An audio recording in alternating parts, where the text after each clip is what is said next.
Você valoriza suficientemente a sua razão, o seu raciocínio?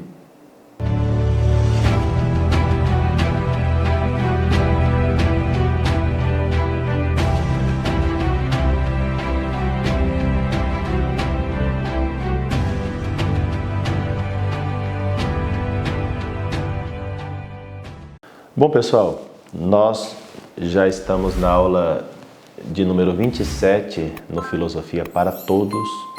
Hoje estamos terminando o mês de julho e depois de falar tanto de filosofia, de pensadores e procurar filosofar enquanto a gente fala de filósofos e de doutrinas, as mais diversas, eu queria assentar de novo as bases.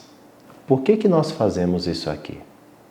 Ora, eu percebo que há uma fraqueza enorme no pensamento, em geral. É tão grave essa crise do pensamento que você fala uma coisa e a pessoa entende outra coisa. Você escreve um texto no Twitter, como é o meu caso, e eu tento escrever colocando pontos e vírgulas e ser o mais exato possível, e pelos comentários eu percebo que a pessoa não consegue distinguir o que eu estou falando de coisas que eu poderia falar. Então o que eu percebo? Que infelizmente, de maneira generalizada, logicamente existem muitas exceções, mas assim em geral, as pessoas não sabem ler, quando avançam um pouco na leitura não sabem contextualizar e dificilmente sabem pensar.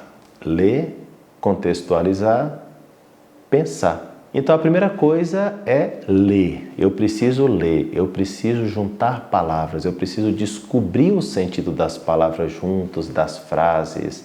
A primeira coisa é gramática.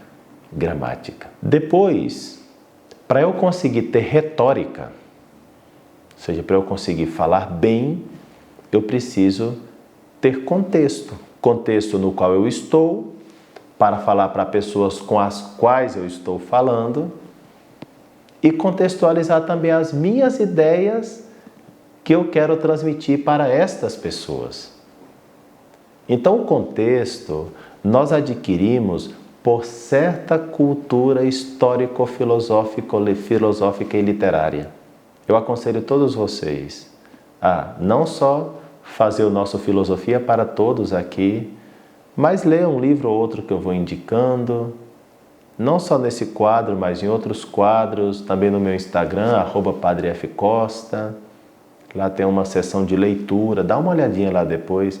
Lê, é preciso ler. É preciso contextualizar, junto com o pensamento devem vir também a história e deve vir uma certa cultura filosófica. Isso eu estou tentando oferecer a vocês aqui no Filosofia para Todos, falando de vários filósofos, de suas doutrinas, e ao mesmo tempo procurando filosofar tudo isso. Vejam só, que nós estamos fazendo algo que é como que a gente está procurando construir realidades do nosso próprio pensamento.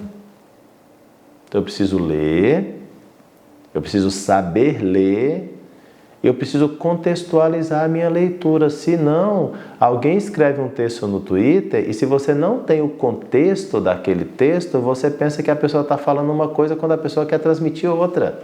Jesus mesmo, com as suas metáforas, era consciente de que ele ia ser mal entendido, mal interpretado. Ele estava num contexto e as pessoas estavam em outro. Era necessário falar por metáforas. Você nem sempre pode falar de maneira direta. E mesmo quando você fala de maneira direta, às vezes as pessoas não te entendem também, porque não tem contexto nem para a maneira direta, quanto mais para a metáfora. Então, isso aí é muito importante, o contexto, né? O contexto. Então, ler, contextualizar e depois expressar essas ideias. Então, junto com o ter ideias pela leitura e pela leitura contextualizada, é muito importante que a gente aprenda a dialogar um autor com o outro, não é verdade? A filosofia não começa com você, não começa comigo. É importante ter contextos, hein? E depois, para a gente conseguir explicar essas coisas que para nós são claras, nós temos que ter recursos literários. Por isso eu indico tanto para vocês nas minhas várias redes sociais. Não é difícil, não é raro que eu fale de literatura. Eu sempre estou lendo algum livro de literatura, porque sinceramente eu penso que a literatura é o revestimento dos nossos conceitos. É como se os nossos conceitos fossem um esqueleto bem montado e a literatura fosse a carne que reveste o esqueleto. Apenas um esqueleto? Que coisa desagradável. Agora, um esqueleto com carne fica melhor. E depois a gente pode ver as questões de proporção, de clareza, de beleza, em definitiva, desse mesmo ser humano, que não é simplesmente um esqueleto, é um esqueleto com carne, isso forma parte material. Depois vem a alma e embeleza mais ainda. É a forma. É muito importante valorizar a razão. Mas para valorizar a razão, nós temos que seguir esse esqueminha. Ler, contextualizar pela filosofia, pela história, pela literatura e por outras ciências as mais variadas.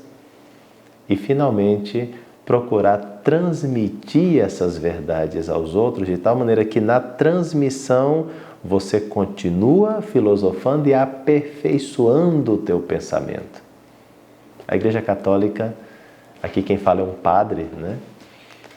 A Igreja Católica sempre valorizou a razão, porque nós acreditamos que Deus é criador do céu e da terra e criou de maneira muito especial o ser humano.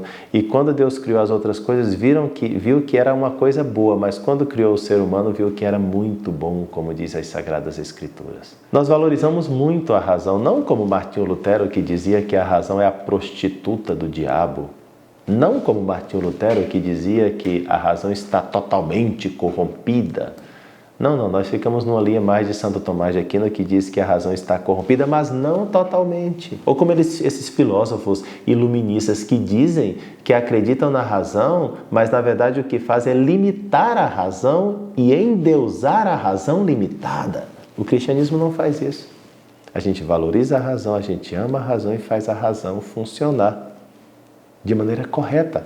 Por isso, nossa Filosofia para Todos, no fundo, é um desejo que o Padre François Costa, esse que fala com vocês agora mesmo, é um desejo que eu tenho que todas as pessoas tenham uma mente forjada desde o ponto de vista natural e certamente as pessoas que têm a sua natureza forjada naturalmente estarão muito mais abertas para receber a luz da fé e assim terminar de organizar tudo na cabeça, no coração e nas ações.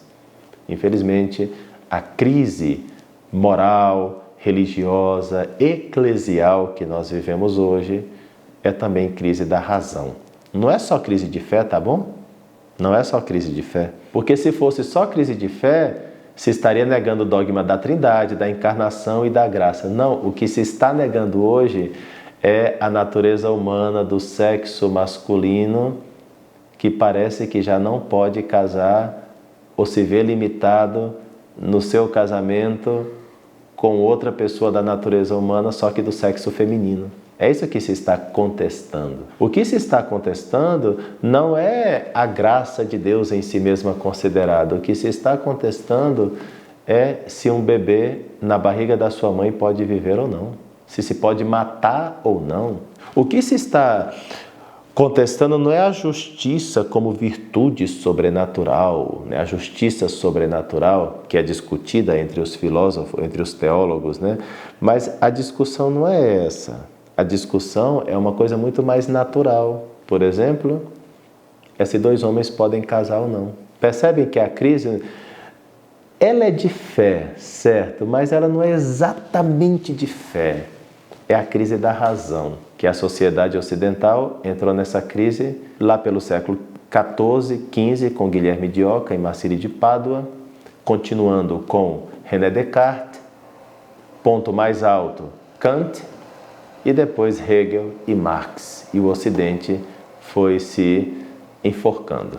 Por isso, na recuperação, na restauração, no retornar os valores do Ocidente, é muito importante curar a razão, exaltar a verdadeira razão, não como fizeram os racionalistas iluministas e revolucionários franceses, e todos os tipos de revolução que querem banir a ordem criada por Deus. Não, mas no nosso Filosofia para Todos, na nossa maneira de fazer filosofia, nós estamos querendo não simplesmente ficar nas esferas das estrelas, mas nós queremos descer ao homem de todos os dias, que tem que trabalhar 8 horas por dia, a mulher que trabalha, que cuida da sua casa, que cuida dos seus filhos. Nós queremos voltar a recuperar o poder da razão e, ao mesmo tempo, dizer a essa razão que ela é poderosa, mas ela está submetida a Deus, que a fez poderosa.